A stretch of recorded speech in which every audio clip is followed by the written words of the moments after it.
Well, I couldn't wait to see you because the first thing I had to ask you is about the snake on the boat that I saw last week. What in the hell happened? How did this happen? Crazy, man. It's funny. We were driving out to the lake. We just got done running the hills with Greg Jackson, and it was a nice day. And I said, hey, let's one last day on the water. Let's go. And as we were driving out to the lake, I told Joe, I bet you will see some rattlesnakes. It's a nice day. I bet you're going to be laying out on the road. As soon as we get out to the lake on the road, we drive and there's a rattlesnake on the road. So we get off and we look at it. The sheriff pulls up, takes out a shovel and wants us to kill it. Which people don't think they're...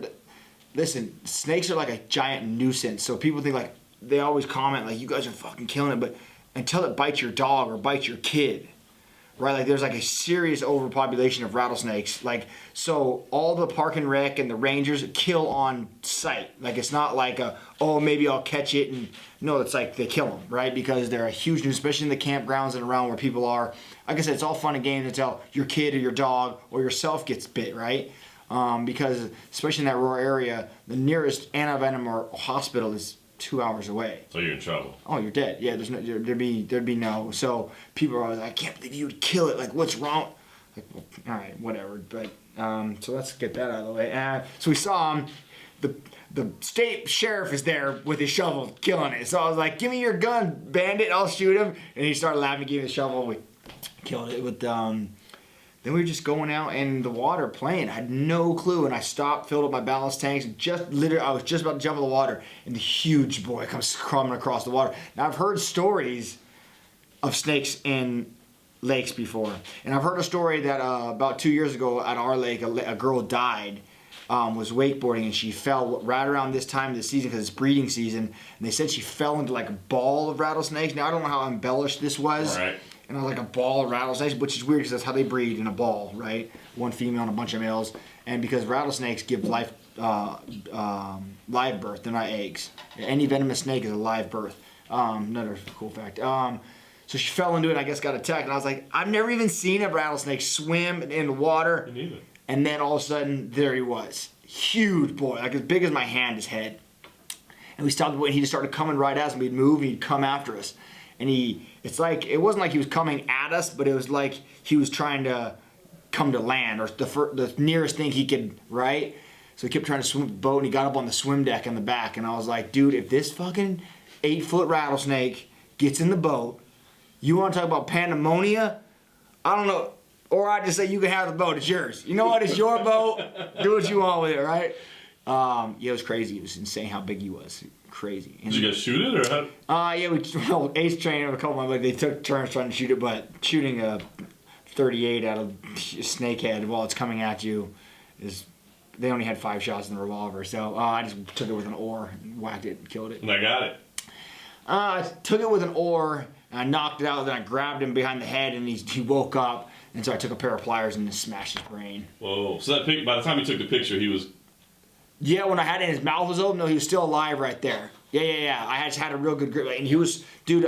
I was kind of scared when they were taking the picture because he was like, I had his mouth open and he was like moving his head, and they're powerful. I was like, whoa! And then I just got a big pair of pliers and like crushed him. So it's crazy. Last day before. I know, it's wild. Yeah, that's just what we do though. It's crazy shit, right? The rattlesnake wranglers. That's funny. Well. We hung him out. We stretched him tandem and hung him out in the ranch. We put him on a big 1 foot by 8 foot board. Got him hanging. He's a big boy, man. It was cool. That's crazy. Cool, yeah. So they just look cool, but yeah. It's cowboy lifestyle there. Cowboy lifestyle, yeah. Nice. Well, it looks like you've been getting around Poland a little bit, kind of exploring. I mean, yeah, what's your thought process over here so far? Are you enjoying it? I mean, other than the sleep apnea, everything's good. But yeah, that's what I do, man. I come over here. Travel. I mean, my weight, I'm 177 right now, eating whatever I want, which is really cool, man. We met a local family here, and they took us and cooked us dinner last night. I made us all, like, first we thought we were just going over there eating like a little meal. She had like a Thanksgiving spread for us, man, and I was like, sorry, man, but I can't eat this much food, but then I did anyways, and it was insane, like just traditional Polish food she made for us, from what do they call pierogies? Right. Pierogies to beat everything, man. I couldn't even name all this stuff. It was like I thought it was like Thanksgiving. You just met him and yeah, he's our cab driver. We first picked him the first day we got here, and now he's been our driver the whole time. we just got his number. He just drives us around everywhere. That's I mean, awesome. we pay him, of course, but I mean, like, yeah. So, and he's just our driver. So he's like, hey, my wife would want to cook for you, and sure, it was cool. That's great, man. Yeah. So I mean, it's not something you've done a lot. I mean, you haven't fought outside of the U.S. and Canada. I mean, It's been a long time. Yeah, since I think 2007. So what do you think? I mean, I know for the people of Poland, they're super excited to have a star like you over here. So I mean, is this something that you could see yourself maybe doing more of, exploring a little bit more of the world, or because you can't drive your RV here, I know, right? it's wild. It's crazy sleeping in a hotel room, but it's cool, man. I enjoy Europe. Like, it's funny when the UFC had their, because I was trying to get a fight, and they had the little lineup of all the places that they offered me. There was no Europe on there, right? It was just all in, and I was like, what about the Poland card? And Sean was like, wait, you'll go overseas? And I was like, yeah, why not? And he's like, it's on Fight Pass. I was like, I don't care, man. You guys don't understand. Like, I really don't. It doesn't matter. I'll fight the first fight of the night. It doesn't have to be main event, Poland, pay-per-view. I don't care. Makes no difference to me. I said what I love to do, man. And so yeah, I'm here. I enjoy this whole process. Like I said, being over here, being in Poland, walking around, checking everything out. And then I got to go fight, do what I love. Are you kidding me? Come on. Yeah, I mean, you had that great fight with Robbie Lawler in July. Sure. Then I know you didn't get the result you wanted, but I know you enjoyed the fight, man. It was a great show. So did you want to wait till now to fight? Were you trying sooner? Yeah, we were trying sooner. Of course, always trying sooner, but it's just always like timing, finding somebody. And that was the issue with this. Like, once I got the Poland fight, it was finding an opponent for Poland. So I'm glad Darren Till stepped up. And that's another thing. It wasn't any disrespect from me. I wasn't trying to like prog at the kid. I just didn't know who he was. Like, I honestly, bro, I mean... You don't watch a lot of fights, to be fair, right? Zero fights. Zero fights. And that has nothing to do with me not training. Like, my coaches, that's their job. You guys study, you figure out, and then we train around it. I just don't enjoy, like, I don't just sit, like, there's some people that love that, man. They sit at home. I'd rather go looking at castles and walking around. Like, last night, I was watching YouTube videos on how people build and designs of castles. I guess I could have been watching Darren Till, but I wasn't. I was watching how to build castles, and the next video was all about Transylvania and Dracula, and how he was like a real person, and I was like all entertained by it, you know. So there's nothing against him, and I'm sure he's a great fighter. I'm sure he's a great kid. I wasn't like, oh, I don't even know who you are, you piece of shit. No, man. Yeah, he said he didn't take disrespect. He knows, like, he's been a fan of yours. I mean, obviously he's a young guy. Sure, young. He was like, I know Cowboy doesn't watch fights. He's like, in fact, he even said, there's no reason for him to know me. You know, I've just been around. You know? I mean, he has 3 fights, right? How would I know this kid? He's new up and comer. Fucking great, dude. Awesome. Everyone's like, you're overlooking him. You're not like, what do you? At what point do I look past somebody? Like, you mean the 8 weeks or the 6 weeks that I'm training my ass off for this fight? I just, like, people are so strange to me. But no, I train hard. I train the same always. I stay ready, and fighting is what I love to do. It doesn't always go my way. Right, I mean, right now I'm 2 in the wrong. And the Robbie fight was, I don't. To me, that fight was, it could have went either way. I don't think people weren't like, oh man, you really went out there and let us down. Like, they're like, dude, I fought the best in the world, and he fucking loved it. So to me, it's what I fucking love to do, man. More than anything in the world. Like, Saturday night comes, are you kidding me? I gotta go see Europe, enjoy all this journey, and then go fucking get in a fist fight? Come on, man. So it's cool. I'm glad, Darren, he took the fight. He's coming hard, I'm sure. This is the biggest moment of his life. Lights, camera, action, man. This is a big deal. 5 rounds, big fight, media. Now you went from the undercard to big card. So I've been there. This is just another day for me, But for him, it's a good test, great test. How are you going to be able to show up? Are you going to be able to? Is 5 rounds too much for you? Is too much up here? I'm sure physically you're fine, but up here is a big deal. Can you pass that test? So this is a good like training exercise for Darren, right? Like, hey man, welcome to the big leagues. Some say, Cowboy's the gatekeeper. Well, fuck. Can you get past the gate? You know what I'm saying? Let's see. None of those things hurt my feelings, right? I know who I am, and it's fine. Like, I've been in this game a long time, bro. Right? Like I said, this is my 34th Zuffa walk. And I've been in the top 10 for almost my entire career. That's pretty cool to sit back and say. So, at the end of the day, man, I'm here. I'm fucking going out and I'm having fun, and I cannot wait. He said you guys have crossed paths a little bit, nothing big, just kind of seeing each other. But I wonder, because, again, it's a guy you don't know much about. do you? I mean, as long as you've been doing this, I mean, when you see a guy for the first time, do you try to size him up a little bit? Not intimidation, but just sure. kind of get a feel for him. I was getting a massage, worst massage I've ever had in my life, to be honest with you. Dude, it was terrible. It was brutal. It was brutal. I felt like the girl just lubed me with as much oil as you could pot. Like if I stood up, I'd have been like a dripping honey bear of oil, right? And then she just like, which I heard that, I don't know because I've been trying to go to a Jack Shack for many years and I've never found the right one. But I've heard if they just kind of like barely rub on you, that's the key. And I was like, this is my moment. Like this is it. But no, it was just a super weak rub the whole time. Nothing came of it. But yeah, I've taken my friends to them. I thought I've been some sketchy places in New Mexico, and I'm like, this is the one. This is it. And maybe rub me, and I'm like, whoa, come on. But nothing. Never happens. I haven't got it. So, and it's funny because I go to the massage parlors with my wife all the time, and I'm like, this is the one, babe. This is it. And she's like, whatever. If your disgusting minded ass wants to do that, whatever you want to do. But I've never had it, and it bothers me. I don't know. Maybe I guess laying down face up isn't the approach you need to take. So, but anyway, so I'm coming out of the massage room, and it like exits right into the workout room, and I hear somebody when I'm in there like running hard on the treadmill, goosh, goosh, goosh. And then I come out and it was Darren. I just, hey, what's up? And that was it. I mean, that was kind of all. And then I saw him yesterday down in the lobby. But that doesn't bother me. Like, I'm not like, I'm gonna kill you. Hey, he could literally come eat with me. I could have brought him dinner with me last night, but I think he's cutting way more weight than me, so he probably wouldn't enjoy sitting there watching me eat. But I mean, I got nothing. There's no hard feelings. Those days for me are so long gone, man. So long gone. Like fighting, wanting to kill you. I mean, this is my job.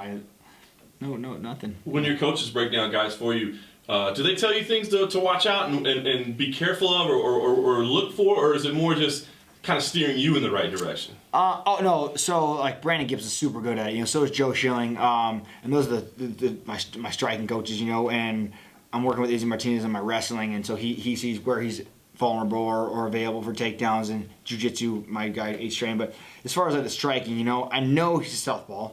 I know he's got a good left hand, right? He throws, they said I know he throws single shots. I don't know that personally, but that's just what they tell me. That's what we're working on. He's got like a good uppercut, good straight, good left kick. Right? Am I on the right page? Right on. So I know just because of what they tell me. So when Brandon Gibson tells me, hey, this guy's got a good left hand and he's got a good left kick, well, then I should probably fucking listen and know that this is what this kid has. So it's not like Darren has some crazy looping curveball. I mean, a straight left is a straight left. You know what I'm saying? Like, so it's not like he has some special alien body that I've never seen the movement before. So that's why I don't think I don't really watch tape, because these guys tell me what they do. A left kick, straight left hand. I mean, those are pretty basic. If there's some other things you do, we go over it, we discuss it, we figure out what he does when he gets tired, what he does when he's fresh. Like, my team is very good. Greg Jackson and Michael Jingle John they're fucking pros, man. It's not the biggest gym in the world just because they're in there like, I need you to study the tape, Cowboy, and tell us what you think, and we'll be there in your corner to give you water. Right? It doesn't work like that. So we, the ignorance of the MMA community fucking boggles me, bro. It boggles me, these people that, it's like they just listen, right? They just listen to what one person has to say, and then they like, that's got to be right. That sounds right. That must be right. And so I say I don't watch tape. They're like, well, fuck, he doesn't watch tape. He's not prepared for this fight. Like, no.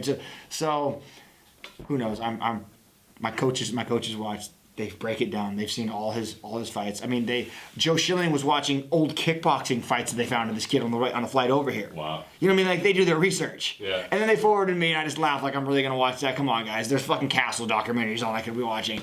And yeah, it's gonna be cool, man. I'm sure the kid's tough. I'm sure he is. You wouldn't be in the UFC, right? Hands down. Like, they don't just. It's just like the bum train. Like, oh, bring all the bums in and we'll just build fighters. Well, Cowboy's already built, so why would we give him one to build, right? So, yeah, who knows? I guess, on paper, it looks like it's going to be fun. For those of us that have watched, stylistically, you guys come together, it's going to be a lot of fun. Sure. I wonder because, obviously you've been matched up with top contender after top contender, so I think that's why this matchup surprised some people, because they're like, wow, why would Cowboy willing to fight this up-and-comer? But is that kind of a sign of what's to come, that, like, you really just love to fight so much that the rankings don't matter, the whatever, like, let's just make some fights? Okay, so let's talk about the rankings don't matter. I feel like in the last year the rankings don't fucking matter anyways. Right? So all of a sudden Cowboy takes a fight with somebody and they're like, what the fuck? But someone who has a title can take anybody they want, and all of a sudden that's just like, oh, that's just a good fight. Come on, man. Seems like the last year the rankings aren't mattering. So, but no, I just needed an opponent. So the two top 10 guys that we asked for, no. Down the line, no. Just kept, so, and I was like, God, guys, I got to fight in Poland. Like, we got to find somebody. Saying no to you? Saying no to me, yeah. No, it's funny, man. Again, the MMA audience are so stupid because they just think that just because a guy says, I'll fight anybody, that means they'll fight it. No, that's not true, you guys. They said they'll fight anybody in public, and then when they get the call and their manager sits down with them, and they're like, hey, man, they offered us Cowboy, and the guy's like, ooh, and their manager's like, yeah, stylistically, I don't know if that's a good matchup for you right now. You're just coming off a loss and blah, blah, blah. Then it starts turning, and they don't turn it down, but their management team does. So then it kind of through the back door. It's not them doing it. I didn't turn it down. I didn't turn it down.